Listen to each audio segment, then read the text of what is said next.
I'm a builder. Not of houses, but of things that don't exist until someone creates them. I built my career from sorting mail to becoming a senior analyst. I built my savings by living on rice and beans for 5 years. You don't get the life you want by wishing for it. You build it, brick by painful brick.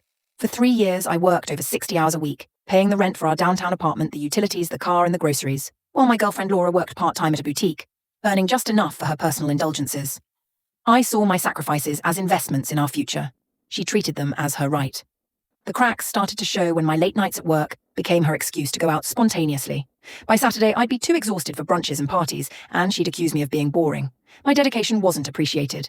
It was an inconvenience, especially to Daniel, her office husband. Lunch breaks turned into after-work drinks, and soon late-night visits while I was still at my desk trying to build a better life for both of us.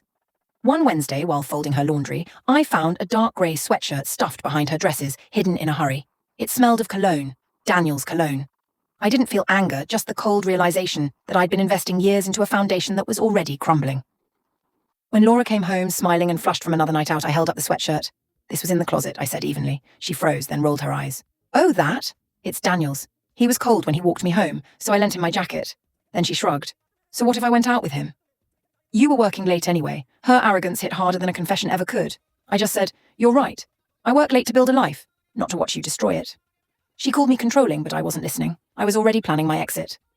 The next morning, I called the building manager. The lease was in my name. Laura was just an occupant. I offered to pay 2 months in advance if they'd transfer all responsibility, rent, utilities, everything, to her.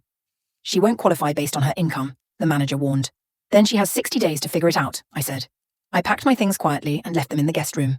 On Friday night, as she got ready to go out again, I handed her the renewal papers. "The rental office needs your signature as the occupant," I said casually. Distracted, she signed without reading. "There, happy now."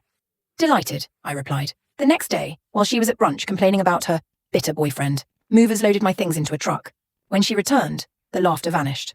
"What are you doing?" "Are you moving out?" she asked, panicked. "For a sweatshirt?" "No," I said. "For what it represents, yes." I handed her the signed document. "What's this?" she asked. "You signed it yesterday, the lease transfer. The apartment, the rent, the bills. They're all yours now. Congratulations." Her face fell. "You tricked me." I shook my head. "I gave you a legal document and you signed it. Just like you gave me a relationship." Expecting blind faith, I looked around the apartment. "This place you love so much?" "It has a cost.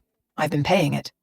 "Now it's your turn." I picked up the last box and said, "I work late to build a life, not to watch you ruin it."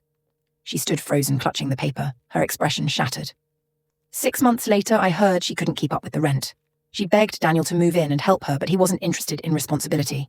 Only fun. When she showed up desperate, he blocked her. The builder had left, and the structure she took for granted finally collapsed.